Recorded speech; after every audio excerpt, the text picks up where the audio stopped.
en Chile. Buenas noches a los que estamos lejos. Hoy día nos acompaña José Oplustil, un hombre histórico de Radio Beethoven, que durante muchos años estuvo detrás de los micrófonos, pero en los años empezó a estar delante del micrófono también. José creó un programa importante, no sé si será el más longevo del mundo, pero es un programa de los más longevos en la radiodifusión, especialmente de música contemporánea. El programa se llamaba Siglo XX, y por supuesto, como cambiamos de siglo, ahora se llama Siglo XXI. Y José también es un hombre reconocido en el mundo de los compositores y los intérpretes, especialmente de música contemporánea, porque ha estado muy cercano a los festivales que se hacen en Chile, a los conciertos y todo aquello, y de manera que debe ser una de las personas que más música contemporánea ha escuchado de los que yo conozco, porque ni siquiera nosotros los compositores escuchamos tanta música como él, lo que lo ha transformado en un experto, tanto así que ha sido invitado muchas veces a exponer acerca de la música contemporánea en algunas charlas, en algunas instituciones. Buenas noches, José, muchas gracias por estar con nosotros. Hola Carlos, gracias también por la invitación, es un honor. El honor es mío y debo decirle a todo el mundo que esta es la sexta entrevista que hacemos en el programa Música en Tiempos de la Corona, de Sinfonía Austral. Los 5 primeros invitados, amigos todos intérpretes vinculados a la práctica musical, de manera que fue más o menos sencillo para mí enfrentar esas conversaciones, pero con José estuve estudiando todos estos días cómo diablos enfrentarme a entrevistar a un entrevistador, porque José tiene una experiencia extraordinaria entrevistando a músicos en los programas que históricamente ha hecho en Radio Beethoven, así que espero estar a la altura. José Oplustil, como siempre hemos preguntado a nuestros invitados al comienzo, nos gustaría que nos contaras un poco de tus inicios, de tu infancia y cuáles fueron tus primeros encuentros con la música. Bueno, yo crecí en Peñaflor, que es un pueblo que está cerca de Santiago, 30 kilómetros más o menos, que es donde está Bata, estaba la fábrica de zapatos Bata. Mis abuelos llegaron desde la República Checa como parte de la gente que fundó Bata en Chile. Y bueno, mis papás nacieron acá y vivimos allá todo ese tiempo, ellos trabajaban en la fábrica. Y bueno, la música yo la encontré en mi casa, porque en mi casa siempre hubo discos de todo tipo, equipo, radio. Yo en mi pieza desde chico tuve radio, entonces yo escuchaba radio AM al comienzo, porque era una radio, incluso una radio antigua tuvo. Entonces siempre estuve escuchando música y en la casa los discos los escuchaba, que había de todo tipo, sobre todo rock and roll y algunas cosas como clásicas. Entonces siempre hubo ese contacto y escuchar radio. En mi casa se escuchaba siempre radio, la radio estaba prendida todo el día y uno siempre estaba expuesto a la radio. Ya después, parte cuando uno empieza a ir a fiestas y todo eso, me picó el bichito de poner música, entonces yo ponía música en fiestas, en esa época ya con cassette. Y armaba mis consolas y mis cosas y grababa música de la radio y ponía música en fiestas, y eso me hacía seguir escuchando. Y claro, en un momento cuando decidí ya estar en la media y estudiar, me pareció que lo más cercano a eso era sonido. Así que ahí me metí a sonido en lo que era el Vipro en esa época. El Instituto Profesional Vicente Pérez Claro, Rosales. que en esa época era Centro de Formación Técnica, aún, y estaba en una casa en Padre Mariano. Padre Mariano, claro. Claro, tenía como 3 carreras nomás. Era como sonido, traducción y diseño de vestuario. Eso era todo. Y era una casa. Entonces era poca gente. Y claro, ahí estudié sonido, fueron como 2 años y medio. Y luego fui a hacer la práctica a través de un ex alumno de ahí, nos contó a varios que estaba la posibilidad de hacer la práctica en la radio Beethoven. Yo conocía algo de la radio, no había escuchado algunas cosas, pero poco, y dije, bueno, vamos a probar a ver qué pasa, porque la práctica, claro, uno en realidad al principio trata de hacerla en lo que sea para terminar y de ahí va un poco dirigiendo su camino. En sonido, básicamente uno tiene como, yo diría, 4 caminos. En el caso de los técnicos, uno era trabajar en estudio de grabación, el otro era trabajar en televisión, lo otro era trabajar en radio y por último en amplificación. A mí no me gustaba amplificación, no me gustaba televisión, mis cosas eran o estudio de grabación o radio. Se dio lo de la radio y me metí ahí a hacer la práctica. Entré de hecho un día antes de que fuera el Día del Trabajador Radial, el 20 de septiembre. Y bueno, hice la práctica y me quedé ahí. Y ahí estoy todavía.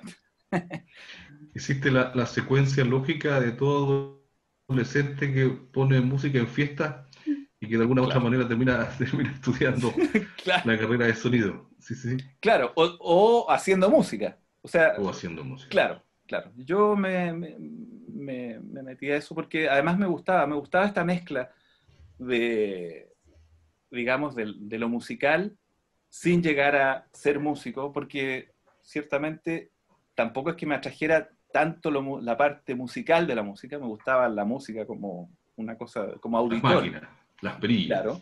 Y por otro lado, claro, estaba la parte técnica, la acústica y todo eso que también me llamaba la atención.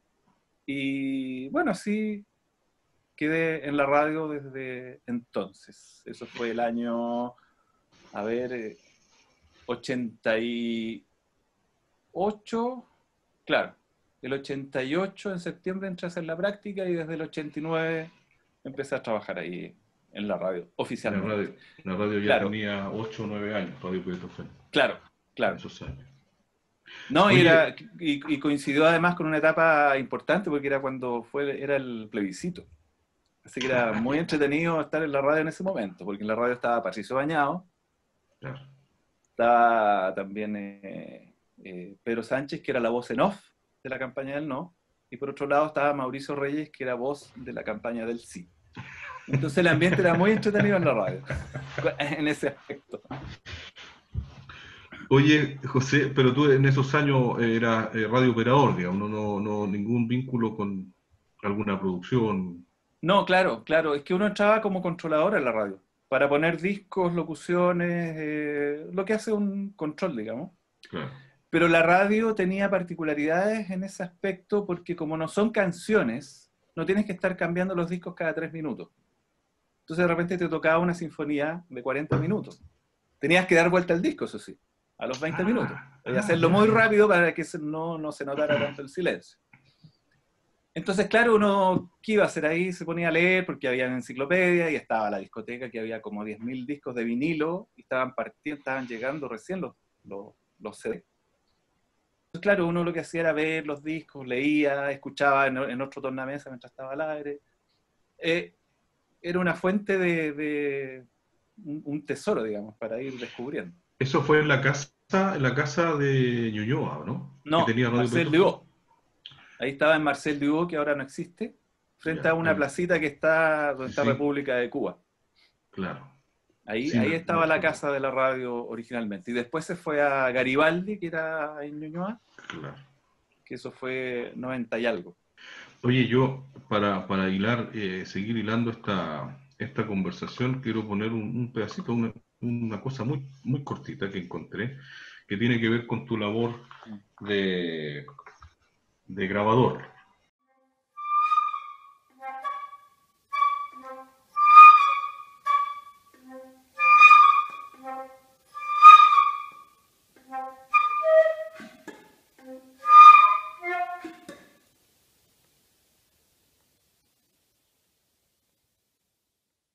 Hurgueteando en los YouTube y en los Facebook de todo el mundo encontré, eso seguramente es alguna grabación de algún CD de música contemporánea de todas maneras, lo que Sí. me lleva a situarte ya en Radio Beethoven y tu gusto por la música contemporánea. ¿Cómo aparece este gusto por la música contemporánea? Mira, yo, mientras estaba estudiando, entre otras cosas, teníamos un ramo que era apreciación musical. Y que de hecho un año lo hizo un profesor que tú lo conociste, que era Armijo, Pablo Armijo. Pablo Armijo. Bueno, en ese ramo te hacían una panorámica de la historia de la música desde lo clásico, o sea, desde el medioevo, pasando por todos los años. Normalmente no se llegaba hasta la música contemporánea, pero sí se daban ciertas luces y además se hablaba un poco del rock, del jazz, del folclore, de todo eso. Y ahí, por ejemplo, hubo un momento en que dijeron, hagan un trabajo sobre un tema que tenga que ver con la música moderna, entre comillas. Y con un compañero decidimos hacer sobre música electrónica, que en ese momento era algo que nos atraía, pero la música electrónica que no es la clásica, digamos, sino que la música electrónica de ese momento, que tampoco es la bailable, más bien la música electrónica que hacía, no sé, Tomita, Vangelis, Jean-Michel Jarre, etc. Dijimos, hagamos algo sobre esto porque igual es algo interesante y nadie lo había tomado, digamos. Y claro, empezamos a investigar y ahí empecé a conocer las cosas que eran previas a eso y todo lo que había conducido como historia a esas músicas. Desarrollo de sintetizadores, las grabadoras, los aparatos eléctricos. Y claro, ahí descubrí nombres como Varese, Stockhausen, etc. Y claro, ahí empecé a conocer ese tipo de músicas, por un lado. Y lo otro es que ya en ese momento escuchaba de repente la radio Beethoven, pero sobre todo la radio de la Universidad de Chile, que en ese momento era de música. En ese momento era de música y tenía muchos Claro, programas de compositores chilenos, recuerdo en esos claro. años. Y ahí yo descubrí a Penderecki y un montón de cosas. Entonces, claro, con esas dos como antecedentes, después llego a la radio y entre otras cosas lo primero que hago es ver Stockhausen, porque dije, yo escuché algunas cosas, quiero saber más de Stockhausen. Y claro, ahí empecé a escuchar músicas en los vinilos, sin tener, claro, ya tenía algún dominio temporal de lo que pasaba en la música, cómo había cambiado, o sea, sabía bien lo que significaba Stravinsky, la segunda escuela de Viena, etcétera, pero sin haber escuchado mucho. Era más de texto que de audición. Y ahí empecé a escuchar, a escuchar. Y claro, de repente dije, en la radio está todo este material que no se toca. ¿Por qué no se toca? Porque la gente reclama. Porque los auditores reclaman. Entonces a mí se me ocurrió, bueno, podríamos hacer algo que sea en la noche, donde el auditor común de la radio no es el mismo, es otra gente, y que en la noche siempre en la radio de repente habían programas que eran distintos, de rock o de jazz, y en este caso yo, claro, si había de vanguardias de otro tipo, dije, ¿por qué no hacer algo con las vanguardias que son propias de lo clásico, digamos, dentro de la música clásica en general? Y así fue que ya con ciertas ideas y lo propuse a la radio y me aceptaron, con cierta reticencia, pero aceptaron. En ese momento los directores eran Adolfo Flores y Fernando Rosas. Y lo aceptaron y sobre todo Fernando Rosas dijo que le pareció muy buena idea porque él admiraba mucho la música contemporánea, a pesar de que no la tocaba y tampoco No la era hacía, algo claro. claro. De hecho, muchos de los discos que había en la radio, de estos Stockhausen, entonces, eran de él. Porque él igual algo había escuchado. Entonces así nace el programa, que parte en enero del 95, hace 25 años. Los días martes. No, era los miércoles a las 11. Los miércoles. Claro.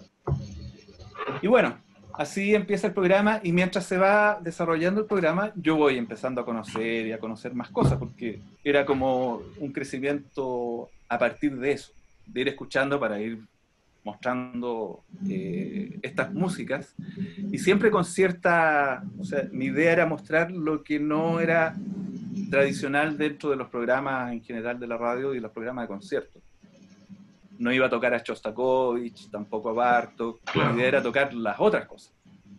Incluso, y claro, y también no me refiero solo a lo atonal, decafónico, electrónico, sino también los minimalistas, que tampoco son cosas que estaban en los programas. Entonces así empieza el programa y yo empiezo un poco a ir conociendo este ámbito. Y esto además se conecta que empiezo a conocer gente que me acuerdo, había una disquería donde nos juntábamos melómanos a escuchar música contemporánea, y ahí había gente que coleccionaba música, entonces me prestaban discos, entonces empezó a hacer una especie de círculo, la disquería también me prestaba discos, porque el material no era tan fácil de obtener, no era tan fácil de ir a la Feria del Disco y comprar un disco de música contemporánea y esas No cosas. había. Claro, entonces así se fue un poco nutriendo el programa. Y así se fue desarrollando, digamos. ¿Y cómo fue ese proceso del primer programa? Me imagino que lo cuoteaste tú. Sí, Ya. sí. No, desde el primer programa yo hice el libreto, las locuciones, todo. La selección musical, o sea, era un programa mío absoluto, claro. Y donde yo tenía la libertad para poner lo que quisiera también. No había, digamos, ninguna limitante en ese aspecto. Yo recuerdo esos años del programa Siglo XX que iba una vez a la semana, pero no pasó mucho tiempo en que el programa empezó a ir más veces a la semana, terminando, no sé, después de cuántos años, yendo todos los días. Claro. Sí, pasó de una vez a la semana, después estuvo todos los días media hora en otro horario, y finalmente quedó, claro, de una hora todos los días, que es como esta hora. Claro. Ahora a las 11:30 de la noche, antes estaba a las 12. Logré que se adelantara un poquito. Sí. Oye, José, yo quiero poner aquí un pedacito. Tú nombraste a Stockhausen y quiero compartir un pedacito de un cuarteto de cuerda, no con el ánimo de que lo comentemos, pero sí con el ánimo de mostrar lo que José hacía oír a los auditores en el programa Siglo XX y lo sigue haciendo hasta el día de hoy. El cuarteto de cuerdas con helicópteros de Stockhausen.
Extraordinaria obra para la cual hay que ser muy famoso y tener buenos sponsors que te financien 4 Sí. helicópteros Bueno, y músicos que acepten. y músicos que acepten no marearse tocando arriba de un helicóptero. Claro. Eh, ¿Qué te pasa cuando tú, bueno, ya contaste un poco los inicios, pero te empiezas a transformar en un especialista en música contemporánea, seguramente a raíz también de liderar este programa? Y también ahí hay una segunda patita que me imagino también, cuéntanos a raíz del programa Siglo XX que te pone como un personaje habitual de los festivales de música contemporánea que se hacen en Santiago. Mira, claro, como te decía, el repertorio lo fui conociendo mientras hacía el programa y obviamente el programa empezó a ser conocido también y hubo compositores que se acercaron porque vieron que había una posibilidad de mostrar música de ellos en alguna parte, porque no había otra parte. Y claro, así se estableció un vínculo con compositores y uno de ellos fue Alejandro Guarelo. Y cuando él, después de un tiempo que lleva el Festival de la Católica, de Música Contemporánea, me invita a grabar el festival. Nosotros hasta ese momento estábamos grabando también temporada de cámara de la Católica, como radio. Entonces dijo, también grabemos el festival porque yo quiero que esto quede guardado, registrado, etc. Y así empieza esta relación con los festivales de la Católica, que fueron varios años. Creo que fueron como 12, pero fueron varios años grabándolo todos los años. Y obviamente esto también hizo crecer por un lado el programa, porque en el programa después el festival se tocaba completo, entonces se iban a escuchar de nuevo las obras, no una sola vez. Por un lado estaba eso, por otro lado quedaba el archivo con esta música, y por otro lado los mismos compositores sabían que se iban a tocar las obras, entonces pedían la grabación, algunos se entrevistaban o si venían artistas de afuera también. Entonces eso potenció por un lado al programa como una ventana para la creación chilena, para la actividad chilena en torno a la música contemporánea, que no existía en ese aspecto. Y también, digamos, esto llevó a que se hicieran grabaciones de otros eventos, conciertos, festivales como los que hizo en ese momento era Universidad Tecnológica, que también me tocó grabar algunos. Recuerdo eso porque eso lo inventé yo. Sí, lo sé. Y claro, y por un lado eso también se grabó y se mostraba, y claro, los compositores vieron que estaba esta ventana y ahí nacieron también las entrevistas, mostrar los discos cuando salían, mostrar conciertos, que le dio, claro, yo diría un mayor valor al programa por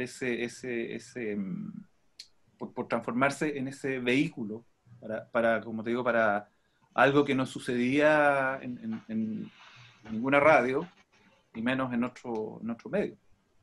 Oye, José, con interés absolutamente personal, ¿cómo es el proceso de este muchacho ya trabajando, ya experto, teniendo un programa de música contemporánea en la radio, pero que ya se transforma en un programa varias veces de entrevista? ¿Cómo abordaste tú? Me imagino que nunca pensaste que, habiendo estudiado tecnología en sonido, ibas a terminar entrevistando compositores e intérpretes en un programa propio. No, para nada. O sea, nunca pensé que iba a tener un programa propio de partida.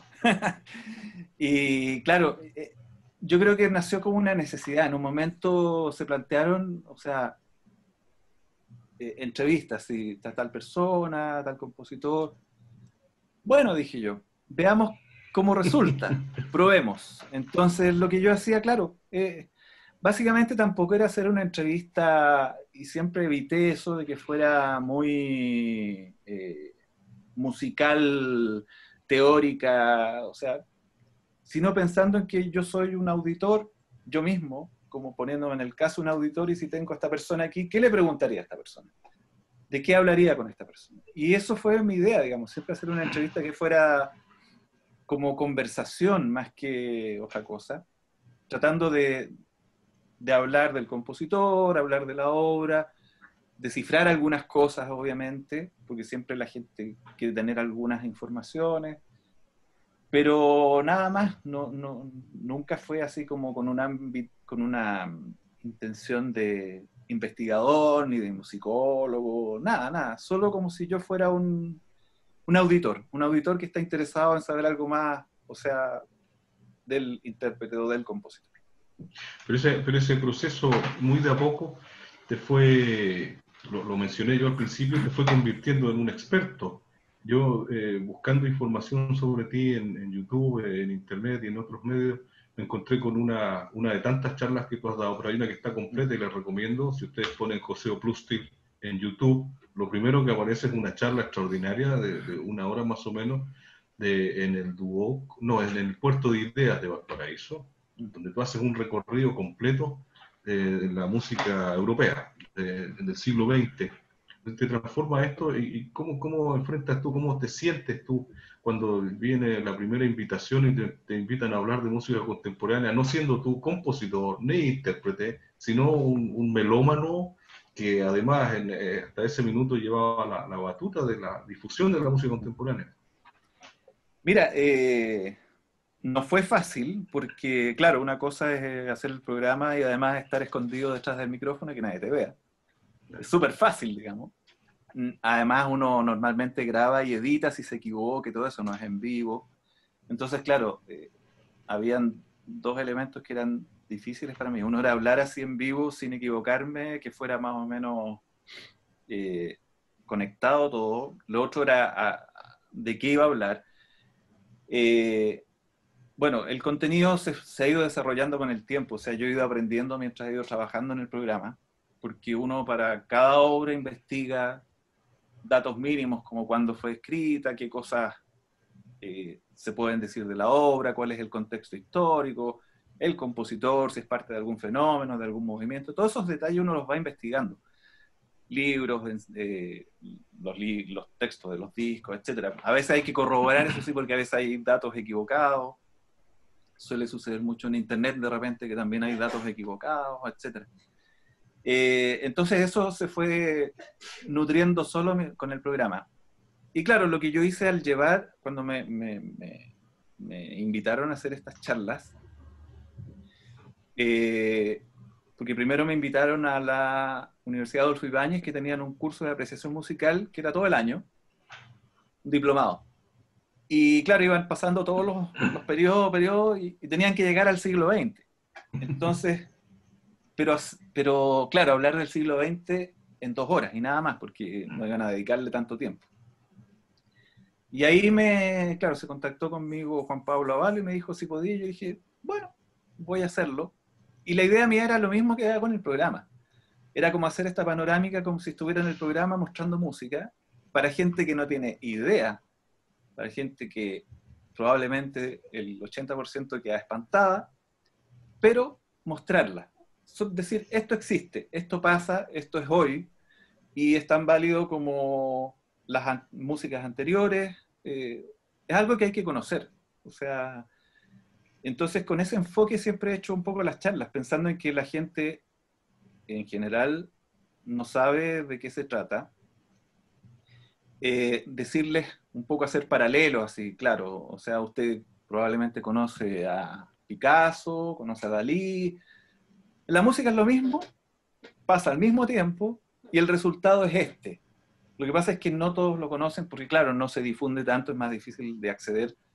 Y además, por nuestra educación musical occidental y sobre todo escasa que tenemos en este rincón del mundo, lo poco que se sabe de música son cosas muy puntuales y además la experiencia musical es siempre bastante estrecha por educación, por los medios, etc. Entonces uno no tiene un conocimiento, no digo vasto, pero un conocimiento como un poco más general de todo. Entonces, claro, hay que pensar en eso siempre en la gente y otro en la gente que sí conoce música clásica, que probablemente su límite sea Bartók y Shostakovich, decirles que existe algo más y que sigue haciendo, es algo que sigue vivo. Claro. Los compositores no dejaron de componer, la música sigue siendo compuesta, siendo tocada, etc. Entonces esa es un poco la idea siempre en lo que son las charlas. Y por otro lado mostrar distintas alternativas, o sea, claro, uno tiene que mostrar, hablar de Boulez, hablar de Stockhausen, hablar de Berio, porque son pilares. Claro. Pero también uno tiene que, pensando que es un público general, mostrar que hay otras facetas como Philip Glass, Steve Reich, o no sé, Arvo Pärt, Osvaldo Golijov, o Leonard Bernstein, no sé. Siempre un poco... Siendo un mix. Claro, claro, y bien mostrando, digamos, que hay una diversidad. O sea, para los que no les gusta una, está esta Pues otra les también. gusta. Claro, o sea, hay muchas alternativas. Hay muchas alternativas. Sí. No es como en el periodo clásico que la gente solo iba a escuchar un molde musical que era como típico. Aquí no, aquí, o sea, hay de todo. Es muy, muy amplio.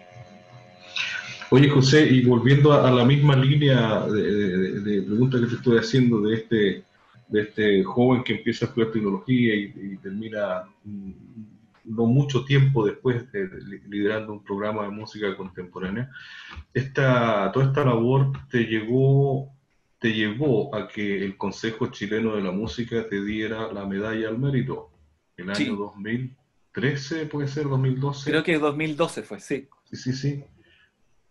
¿Cómo es qué reacción tienes en ese minuto? Por No, haber hecho fue, tu trabajo, haberlo hecho bien, pero que se te reconozca en un mundo musical duro, que es el mundo de la música contemporánea. sí. No, para mí fue súper importante. Claro, porque, o sea, por un lado, estaba feliz porque es un reconocimiento igual y que alguien se ha dado cuenta que uno está haciendo algo. Es bonito. Pero además, no, a mí me encantó sobre todo porque también vi que había otros que valoraban lo que se hacía dentro de las posibilidades que permitía el programa, digamos. O sea, con todo lo que tenía el programa, con el horario que tenía, con el tiempo que tenía, uno podía ayudar, promover, mostrar, difundir la creación chilena. Para mí eso siempre ha sido importante y también en la creación chilena mostrar también todas sus tendencias, no una sola, sino mostrar, porque también aquí en Chile la variedad creativa también es muy amplia. Entonces, no, fue súper importante y emocionante también. Sí.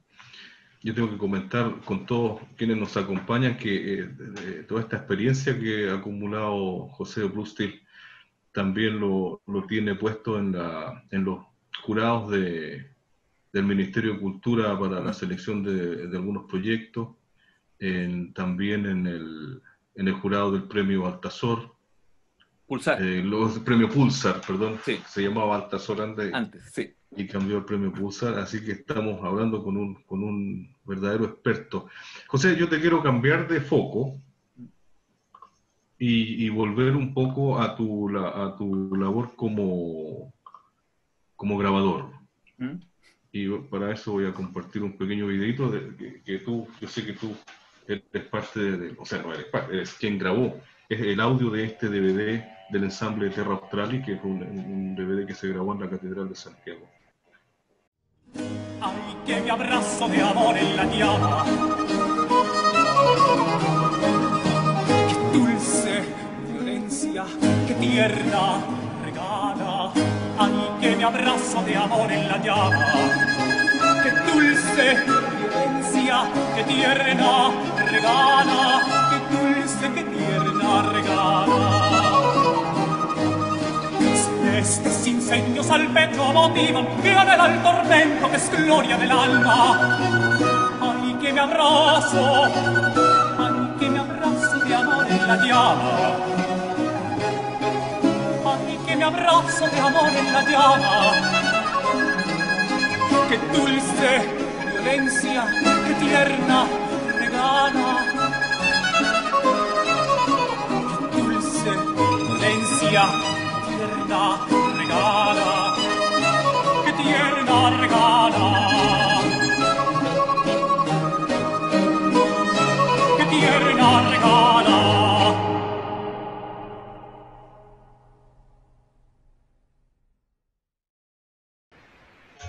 ¿Cuántos discos, además de los de música contemporánea, cuántos discos has grabado, José? Mira, no he sacado la cuenta, pero deben ser alrededor de 20. Sí, sí. Y claro, Los primeros discos que me tocó grabar fue como equipo con la radio.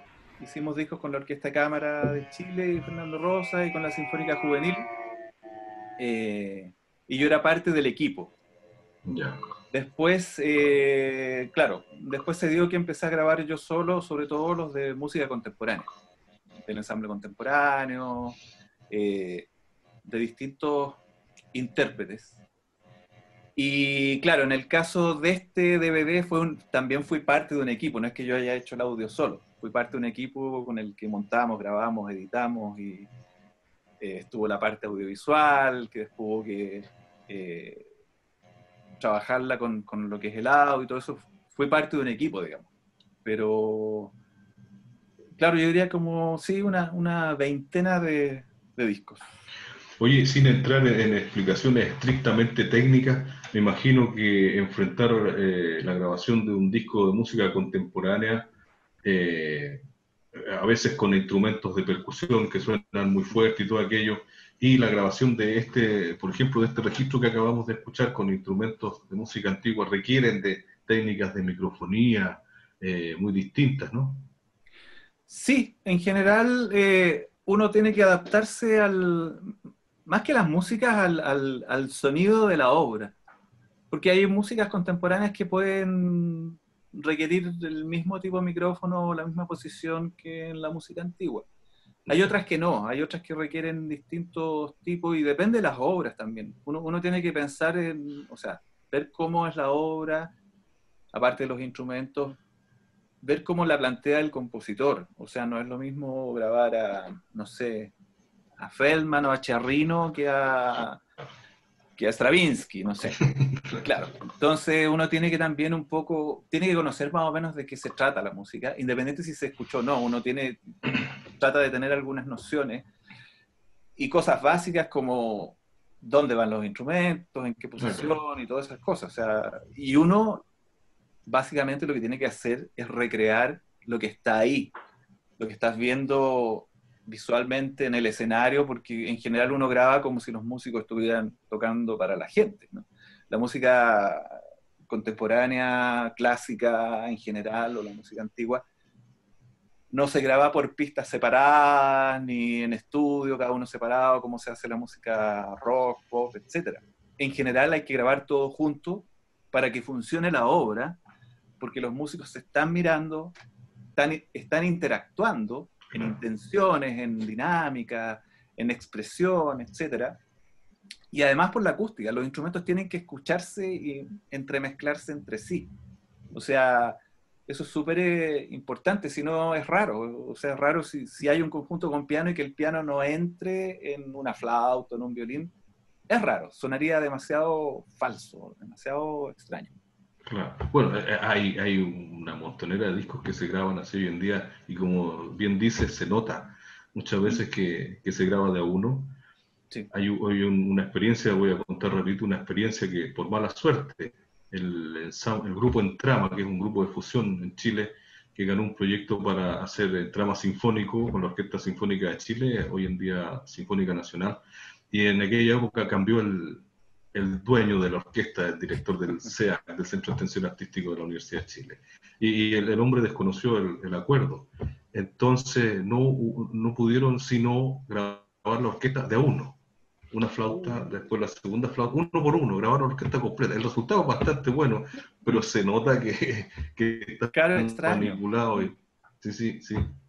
Oye, yo te voy a cambiar de foco, quiero ir un poco ahora a lo que has hecho dentro también de Radio Beethoven, pero ya no en el siglo XX, sino en otros programas. Y para introducirnos en esto voy a poner un extracto muy pequeño de una grabación que yo escuché justamente en Radio Beethoven. Esto es lo que vamos a escuchar, es de una película de Florence Foster Jenkins, una cantante norteamericana, reconocida como la peor cantante de la historia.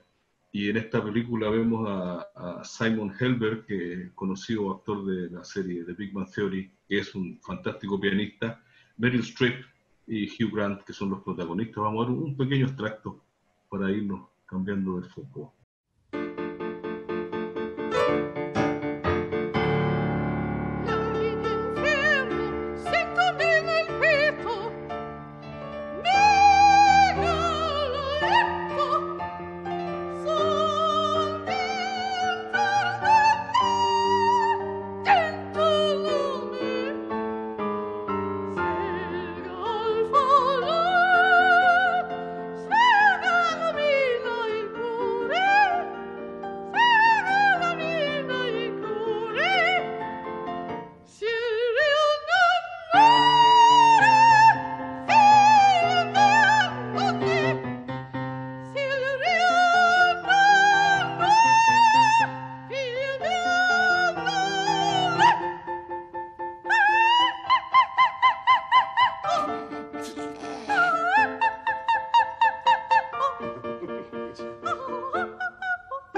Bueno, decir que no es Meryl Streep que encanta, sino que es verdaderamente quien fue esta cantante Florence Foster Jenkins, que era una mujer muy adinerada de Manhattan y ayudaba con mucho dinero a Phil Bangler, a la Filarmónica de Nueva York, y se daba el gusto de cantar y justamente dio más de un concierto en las más grandes, importantes salas de conciertos de Nueva York. Y claro, le aguantaba porque ponía el dinero y la grabación, que para la película es una grabación muy remasterizada y muy limpiada de la grabación original. Ella grabó Sí, un grabó. disco con varias áreas de ópera. Y escucharlo, la película yo se la recomiendo, es una historia de amor preciosa y la mujer era encantadora, pero tenía este gusto por el canto que en realidad mejor que no lo hubiera tenido. Y yo lo puse este pedacito de grabación porque yo conocí esa obra en un programa de Radio Beethoven que conducía Octavio Asbun, Música Arcana. No sé por qué, porque es un programa de música antigua, pero Octavio recuperó esta grabación y la mostró. Lo que te quería preguntar, además del siglo XXI, por supuesto, tú empiezas a tener una participación en varios otros programas de Radio Beethoven, entre ellos Música Arcana, que es para música antigua, Guitarra, que era un programa exclusivo para repertorio de guitarra, Archivo Maestro, también si no me equivoco, lo Sí. hacías tú. Cuéntanos un poco cómo es este viaje que tú tienes dentro de la radio haciendo toda esta variedad de música. Mira, el primero que me tocó hacer fue guitarra. De hecho, lo empecé a hacer un año después que entré a la radio. Y estuve en ese programa los 29 años que duró. Hasta que lamentablemente lo cancelaron. Sí.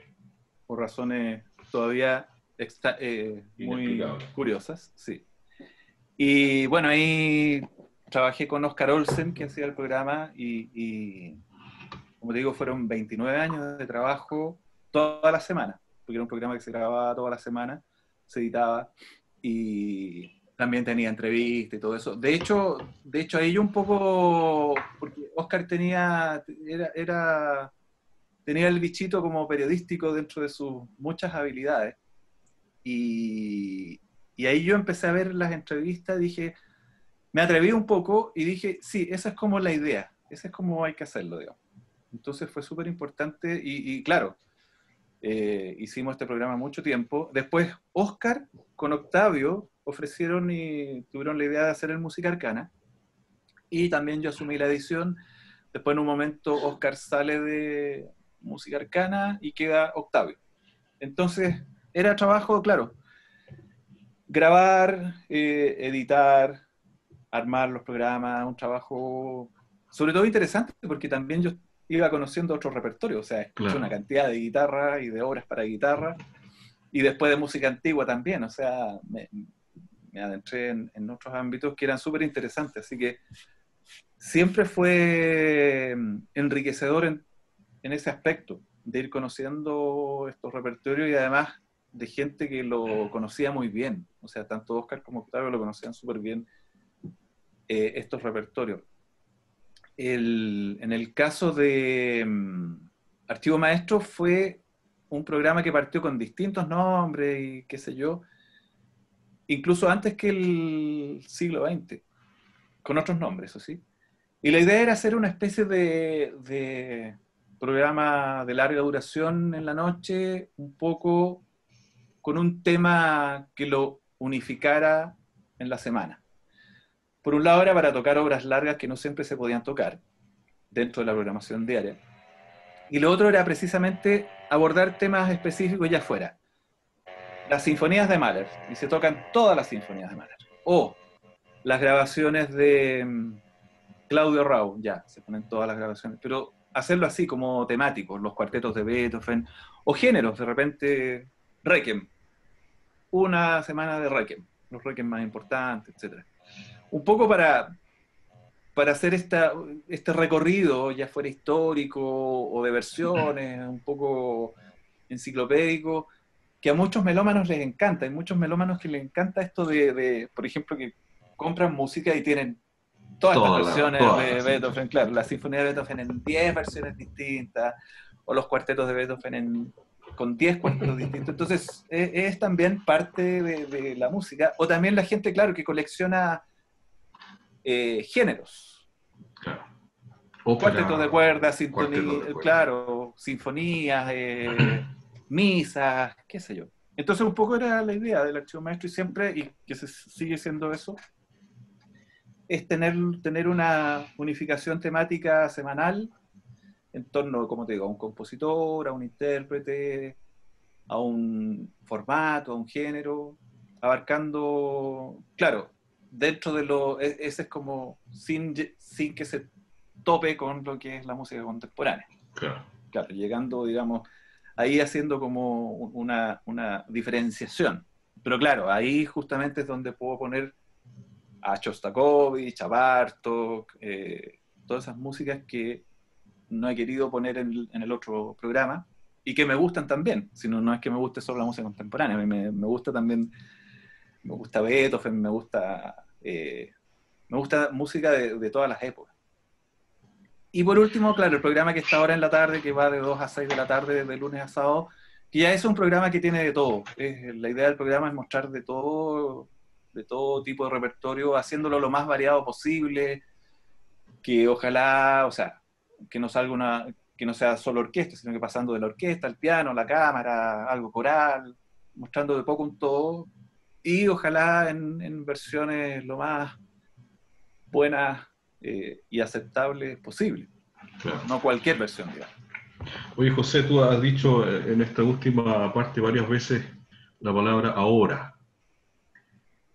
Ahora lo hacemos así, ahora lo hacemos así. Pero yo te quiero mostrar un pedacito aquí de uno de los momentos más tristes de la radiodifusión de la música clásica en Chile. Esto no es un video, es un audio.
Se me apretó la garganta. Y ahí se hizo el silencio. Se hizo el silencio. Se termina Radio Beethoven. Yo estuve contigo en Chile semana antes que fuera esa última transmisión. No tenías en ese minuto más explicaciones sino las que se conocían, pero independiente de las explicaciones, se acababa Radio Beethoven. ¿Qué te pasó a ti cuando supiste esto y cuando sucede esto? Y se acabó una historia de muchos años que, por gracias a las políticas nacionales que no se hacen cargo desde el Estado, con estas cosas las asumen los privados, y un privado que con seguramente mucha buena voluntad y mucho esfuerzo crea esta radio, de pronto se acaba, ¿no? Se acaba, ¿no? ¿Qué te pasó a ti? O sea, cuando supimos que se acababa, que fue como un mes antes, era terrible porque, claro, había sido el trabajo en que uno había estado toda la vida. Así, para mí es como el trabajo principal que he hecho en mi vida. Las otras cosas han sido como satélites, pero esta ha sido la esencia, digamos. Entonces, claro, terminar con algo así era súper difícil, pensando en que si se acababa, ya no iba a haber ninguna posibilidad de hacer lo que uno hacía ahí, porque era imposible que hubiera otro espacio en otro momento, en otro lugar, en otra radio, etc. Entonces acababa todo eso y todo este trabajo que en el caso mío no ha sido no es solo un trabajo. Para mí, yo siempre digo, yo soy un afortunado porque trabajo en algo que me gusta mucho. O sea, es como trabajar en el hobby. Claro. Porque al final yo trabajo escuchando música, es como si estuviera en la casa, no sé, fuera trabajara de crítico de cine y lo que hiciera todo el día es ver películas. Me encantara el cine, ver películas. Entonces para mí era difícil por todo eso, y claro, también uno empieza a preocuparse de lo laboral. Si no está en edad de andar buscando trabajo, no es tan fácil, digamos, y en un ámbito que es muy especializado. Así que, claro, por un lado eso fue Y se suma duro. que estábamos en medio del estallido social. O sea, y además, en condiciones que tampoco eran muy adecuadas.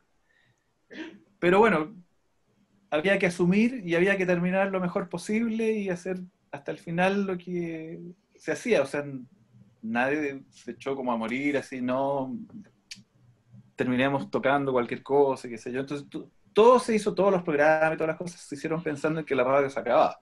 Y de hecho se eligió la novena, por el final de la novena, y porque además la dirigía Rosa, y porque además era un disco que grabamos nosotros en la radio. yo estaba cantando en ese coro y Francia Gómez, que nos acompaña también, estaba cantando en ese coro. Entonces tenía varias significados, y de hecho por eso no se habla después. Se habla antes, pero después no se habló, y después se dejó un silencio. Silencio largo antes que entrara la Dura radio varios que venía. minutos, yo lo corté y después entra la nueva radio. Claro. Y yo sé de mucha gente que escucharon eso y se conversaba y uno veía, etc. Entonces también fue penosa esa cuestión. Fue difícil. Y claro, ahí había que ver qué venía. Pero terminar eso bien. O sea, yo siempre dije, voy a terminar la radio, que termine todo bien, todo como tiene que ser. Y después veremos qué se puede hacer, digamos, dentro de los periodos que vienen. Claro, y en una situación que no era tan fácil. Pero claro, después vino esta otra buena noticia y como que cambió de nuevo todo. Una pregunta que te quería hacer sobre lo mismo, porque Radio Beethoven cambió de dueños una vez anterior y no se acabó la radio, pero cambió de dueños. O sea, estuvo a punto. Que el proceso hubo un momento en que estuvo a punto de acabarse. La primera vez que se iba a vender la radio, se iba a vender la frecuencia y se iba a acabar. O sea, igual que ahora se iba a acabar. Pero ahí la buena fortuna incidió en que al final hubo cambio de compradores, digamos, y quienes compraron la radio decidieron mantenerla. Y eso fue lo bueno, que decidieron mantenerla y no se acabó. Pero en ese momento también se iba a acabar, igual que ahora. Pero claro, tuvimos la suerte de seguir y hasta noviembre, que de nuevo se iba a acabar. Y claro, ahora de nuevo tenemos gracias a esto que hizo la Católica y sobre todo el rector de jugársela por la radio, fue súper, fue emocionante, digamos, de todas maneras. Yo no puedo sino alegrarme, no por la radio en sí mismo, sino que por las personas que trabajan ahí, entre ellos tú, Romina de la Sota, que está haciendo el panorama cultural, bueno, y las voces emblemáticas de todo el equipo que trabaja en Radio Beethoven son un tremendo aporte, y me alegro también mucho que tú sigas a la cabeza de los programas que inventaste, que, como te decía al principio, no tengo seguridad de que sean los más antiguos del mundo, pero sin duda el programa siglo XX o siglo XXI ahora, de los programas más longevos en la radiodifusión de música contemporánea. Estoy investigando un poco y en realidad no hay muchos datos, pero el programa ya tiene 25, quizás más años. 25, sí. Yo te agradezco en realidad por la iniciativa y todo aquello que nos permite, especialmente a quienes cultivamos, a quienes somos compositores vivos y nos movemos en ese mundo, el espacio que nos has brindado a todos. José, yo, como te decía al principio, esta labor de entrevistador para mí no ha sido fácil, especialmente entrevistándote a ti, que eres un entrevistador. Y en todo ese periplo me he puesto a ver videos y lo seguía desde muchos años antes, pero ahora lo he visto con otros ojos. Las entrevistas de James Lipton, que murió en marzo. James Lipton era quien hacía las entrevistas en el Actors Studio, una entrevista extraordinaria a todos los actores que uno conoce de Hollywood, y hay muchos otros también. Y hay una sección de las entrevistas de Lipton que yo quisiera inaugurar contigo, que es una sección que tenía al final de sus entrevistas, que son de 8 preguntas cortas, ojalá de respuesta corta. Ojalá. Entonces yo las acomodé un poco a la realidad nuestra, a la realidad también de músicos o de gente alrededor de la música, pero hay algunas otras que son muy simpáticas y sería bonito conocer desde ahora y en adelante a nuestros invitados. Tu palabra favorita. Uy, qué difícil. Me gusta mucho espectro. Espectro, seguramente vinculado con la música contemporánea. Justamente. Que es una palabra que se vincula. Cuando yo vi que aparecía esto que se llamaba música espectral, dije, está bien, está bien. Me gustó la palabra y siempre, sí, porque no es el espectro del fantasma ni nada de eso, el espectro sonoro, y esa palabra me gusta harto. Bueno, me gustan hartas, pero esa sí. Oye, ¿y la que te gusta menos? Esa típica que dicen, ¿cómo es?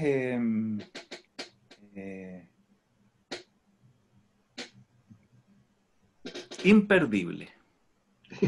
Me carga. Me carga imperdible. De todas partes dice una cita imperdible, un evento imperdible. No. Sí. Oye, José, ¿qué te entusiasma? ¿Qué es lo que más te entusiasma? Escuchar música. Eso me encanta. Siempre, siempre, siempre, siempre. A pesar de que es parte del trabajo. Sí. Sí. Ojalá tuviera más tiempo para escuchar más música. Como que me falta tiempo, sí. Sí. Que ojalá que uno pudiera escuchar varias cosas al mismo tiempo. Sí. Pero sí, eso. Oye, ¿y qué te deprime? La miseria me deprime. La miseria, la pobreza me deprime mucho. Sobre todo ahora cuando la gente se está dando cuenta, alguna gente que no sabía de ciertas cosas que pasaban en Chile, eso deprime harto. Sí. Y de rabia también un poco, ¿no? Por supuesto. José, ¿cuál es tu obra favorita? Cuando estaba planeando estas preguntas y copiándolas en realidad, aquí en Inglaterra les gusta mucho preguntarte del libro favorito, la película favorita, qué sé yo. Y yo no soy mucho de esas cosas, pero la quise incluir porque capaz que es entretenido pensar un poco. ¿Tu obra musical favorita? Mira, no sé si tengo alguna obra favorita porque hay muchas que me gustan, pero yo diría que si tuviera que elegir, porque la he escuchado quizás mucho, La consagración de la primavera. Sí. Creo que es también. Oye, y de todo lo que has escuchado, ¿qué es lo que te ha gustado menos? La obra que te ha gustado menos, que no la escucharía nunca más. Yo tengo una lista larga de eso. Lo de Stockhausen, por ejemplo, de los helicópteros, es una de esas. No, esa. Y nombres, sí. Pero ahora nombres de obra no recuerdo mucho, no.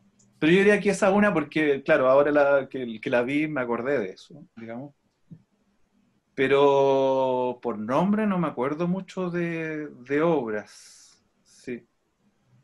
No, me acuerdo de esa nomás. La otra, claro, tendría que empezar a pensar. A pensar un poco más. Claro. Además que los gustos van cambiando, o sea, yo cuando partí escuchando música contemporánea y escuchaba, por ejemplo, Anton Bevern, me costaba mucho escucharlo, porque era demasiado como todo así suelto en el espacio, era como tener una cosa, como si tuvieras motas de polvo girando, pero sin ninguna lógica. Y después lo empecé a entender, y después me empezó a gustar, no por entenderlo, sino por porque entendí como la cosa sonora. Es como al final yo dije, sí, pues claro, estos son sonidos, no lo tengo que entender ni como música o con una rítmica o melodía o armonía o lo que sea tradicional. Tengo que entenderlo como puntos sonoros en el espacio, ordenados de una manera, y ahí me gustó. Bueno, entonces te voy a mandar varios links del Cuarteto con Helicóptero Stockhausen para ver si te termina gustando. Oye, ¿cuál es tu garabato favorito, tu mala palabra?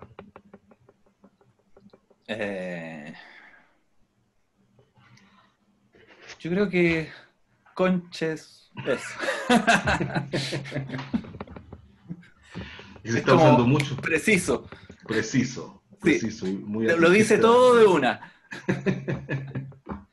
Sí, bueno, hay otros que son garabatos que son un poco flexibles en su utilización. Pero eso va directo al grano. Última pregunta. ¿Qué hubiera sido, qué te hubiese gustado ser o qué serías además de alguna profesión de lo que haces?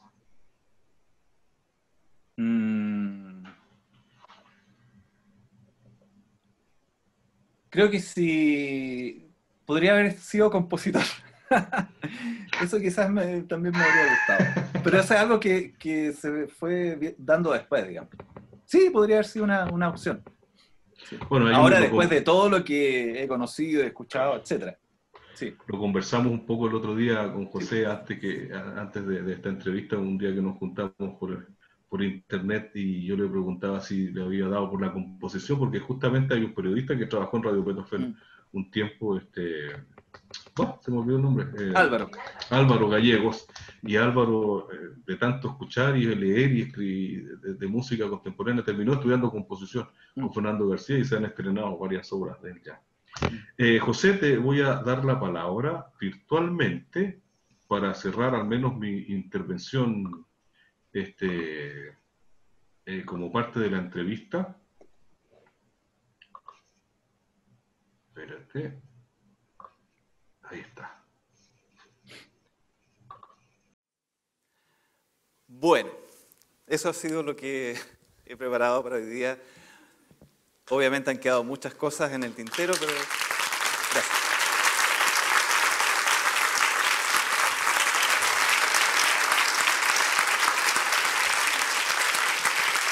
Gracias. Y creo que podríamos hacer un par de preguntas, ¿cierto? Si alguien quiere hacer alguna pregunta. ¿Sí? ¿Sí? Tú le diste la palabra al público.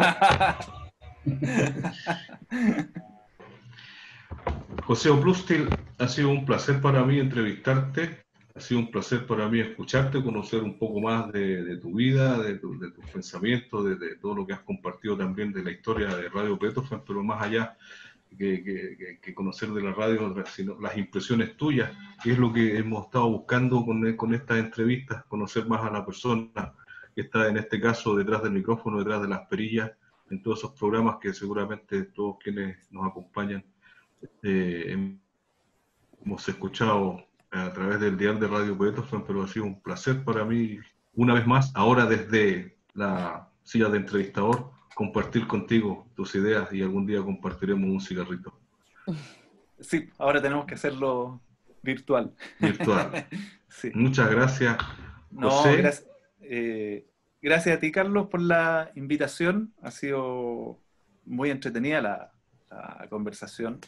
Espero no haberlos aburrido. Y claro, y además extraña claro, ser entrevistado es extraño. Y es extraño no tener como la manilla del sartén, digamos. Y no ser uno el que pone la música, claro, y todo eso. Así que eso claro, sí, es extraño. Pero no, ha sido súper entretenido. Así que muchas gracias. Y bueno, también gracias a todos los que han estado presentes. Saludos a todos.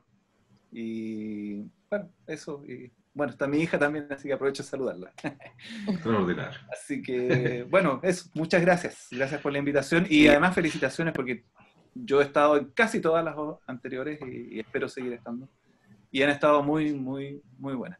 Sí. Ha sido una muchas gracias. Sí. Gracias. Muchas gracias, José.